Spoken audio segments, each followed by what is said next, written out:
Now, on a bit more of a serious note, we were trying to determine how you'd describe your brand of humor. How would you describe it?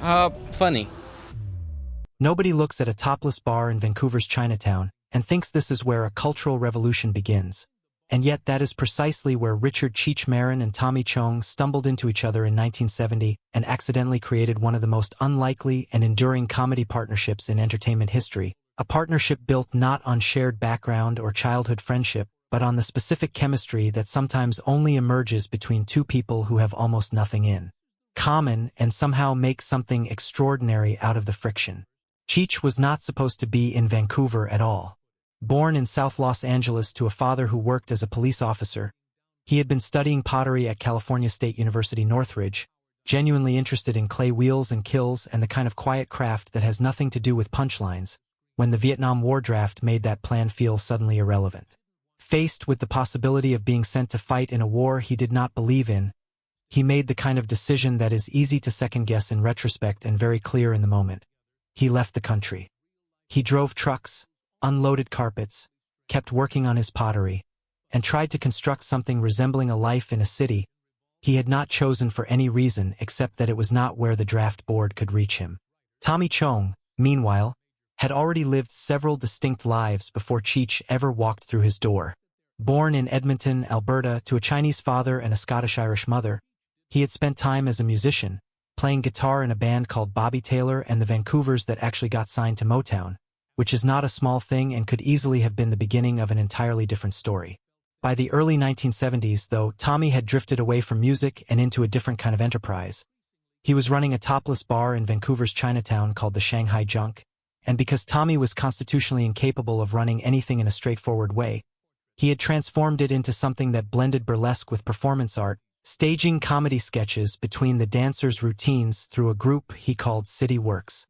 The combination was strange and specific and somehow worked, which is perhaps the first sign that Tommy Chong's instincts, however unconventional, were usually pointed in the right direction. When Cheech walked in looking for any job that would cover rent, Tommy looked at him and saw something he could use and invited him to join the improv group. Neither of them had any particular plan beyond that. One night during a performance they started riffing off each other and fell into an unscripted routine about a man looking for his friend Dave. The punchline being that the person on the other side of the door was so thoroughly stoned that he kept insisting Dave was not there despite the fact that he was Dave. The audience responded with the kind of laughter that tells performers immediately they have found something real, and Cheech and Chong stood there in the aftermath of a completely accidental bit and understood, without needing to discuss it, that they were funnier together than either of them had any right to be separately. Tommy played the mellow, drifting hippie perpetually enveloped in an invisible cloud of smoke. Cheech played the fast-talking, sharp-edged wise guy with a motor mouth and impeccable timing. The personas bounced off each other with the precision of something that had been rehearsed for years, even though it had been invented on a Tuesday night in a strip club. They left Vancouver, called themselves Cheech and Chong, recorded albums, toured relentlessly, and made movies that became cult classics not because they were polished or sophisticated but because they tapped into exactly how a generation actually thought and talked and moved through the world. Up in Smoke in 1978 was the film that cemented their status, a loose and deliberately shambolic comedy that somehow held together through the pure force of the two men at its center, and the details surrounding its production are as strange and entertaining as anything in the film itself. The iconic license plate reading MUFDVR, one of the most remembered visual jokes in stoner film history, was not invented by a Hollywood prop department or dreamed up in a writer's room. It was a real vanity plate that had belonged to a Los Angeles Police Department officer, an irony so perfectly constructed it could not have been deliberately written, and it had traveled through the careers of several vehicles before somehow making its way into the film, beginning on an American Motors Gremlin, graduating to a T-top Corvette, and eventually settling on a customized Volkswagen Bug. The original owner reportedly still has the plates today. The beat-up Volkswagen Beetle that Tommy drives at the film's opening was not a studio prop either. It was Jack Nicholson's actual car, which adds a layer of Hollywood mythology to what was already a production operating well outside conventional studio logic. And then there is the story of the film's early screening, during which Nicholson himself was in the audience with a recently dislocated shoulder sustained in a car accident, having been advised by his doctor that laughing would cause him significant pain. According to producer Lou Adler, this instruction proved completely ineffective. Every time a joke landed, Nicholson produced involuntary grunts and groans and sounds that were somewhere between laughter and suffering, and those noises functioned as an entirely unplanned but remarkably honest form of audience testing. Because if a joke could pull a painful reaction out of a man trying desperately not to respond, it was clearly working. The creative process behind their films was no less unconventional than the productions themselves. The screenplay for Nice Dreams, their 1981 film, was reportedly 3.5 pages long, which is less a screenplay than a general direction of travel, and the original concept, Cheech and Chong as landscapers secretly growing marijuana across Los Angeles, evolved into something involving an ice cream truck with a giant clown face selling weed out of the side window, which is either a significant improvement or simply a different idea depending on your perspective.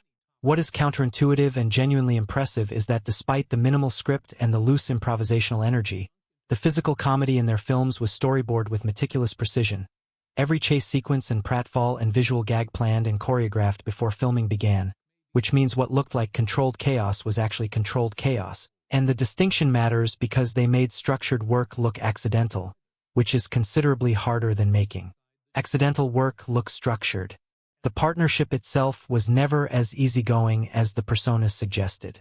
Cheech Marin described their connection in his memoir not as a friendship in the conventional sense but as something closer to a sibling relationship, which meant it came with all the loyalty and all the animosity that siblings carry for each other across decades.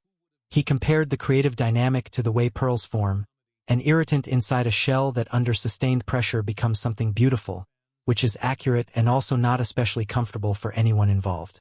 The friction was real and occasionally explosive, backstage arguments that got heated and personal, creative disagreements that went unresolved for years, and what made it particularly strange was their ability to walk directly from those arguments onto a stage and perform as if nothing had happened, separating their personal turbulence from their professional delivery with a consistency that impressed and unsettled in equal measure. The central tension that eventually ended the partnership was creative control. Both men were officially credited as writers across all 6 of their major films between 1978 and 1984, but Tommy directed 4 of them, and for Cheech that imbalance was not a minor logistical detail but a fundamental statement about whose vision the work ultimately served.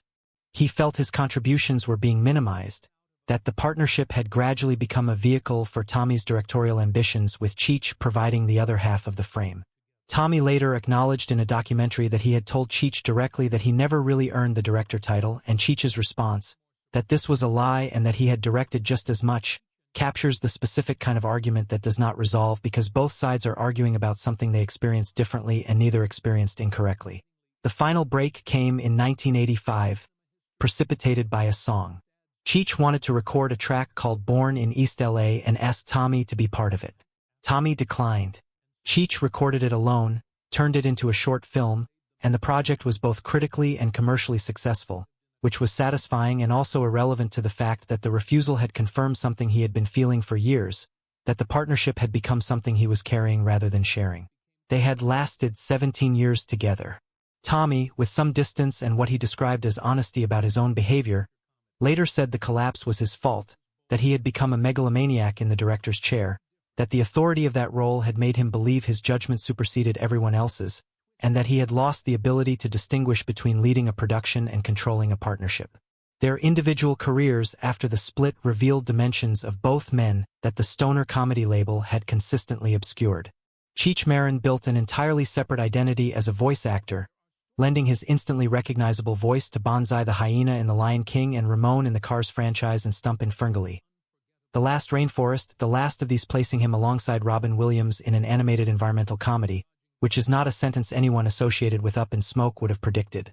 Tommy Chong carved out a quirkier niche on South Park, playing a fictional version of himself in an episode that poked fun at alternative medicine and new age wellness fads, proving he could laugh at himself while still delivering a genuinely solid performance. In one of the stranger turns of their joint career, the two of them guest hosted WWE Raw in March 2010 to promote their Get It Legal tour, getting involved in a segment with wrestler Santino Marella that turned absurd when they detected marijuana in his herbal tea. The whole bit as silly as it sounds and also a small demonstration of how adaptable they remained across decades. The more serious side of their post-partnership story took a confrontational turn for Tommy in particular.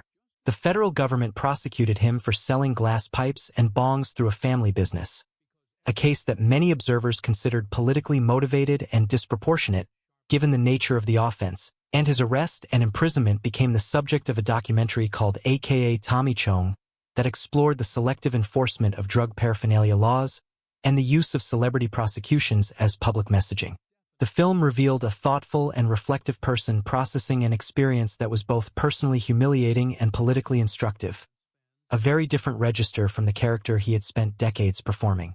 The reunion tours that followed years later were genuinely popular and confirmed that the audience had never stopped caring about what Cheech and Chong represented together, even if what they represented to each other remained complicated. Cheech has been candid about the fact that even during reunion periods the animosity never fully dissolved, that decades of accumulated grievance do not simply disappear because the financial incentive for collaboration reappears, and there is something almost more honest about that admission than the alternative would have been. Two men acknowledging that their partnership was never easy and never pretending otherwise. The universe had plans for them that never quite materialized, including a near miss with one of horror cinema's most recognizable figures. Tom McLaughlin, the director behind Friday the 13th Part 6, Jason Lives, pitched a concept to producer Frank Mancuso Jr. that would have featured Cheech and Chong either operating a marijuana farm in the woods or arriving as impossibly unprepared camp counselors in territory Jason Voorhees considered his own.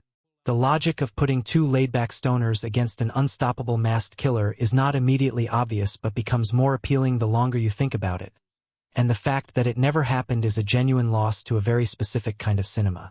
What Cheech Marin and Tommy Chong built across their 17 years together was not simply a comedy act.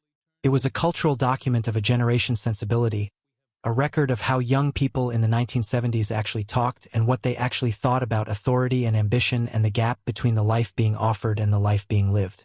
The stoner persona was a delivery mechanism for something more subversive than it appeared on the surface, which is why the films held up and why the audience never entirely went away.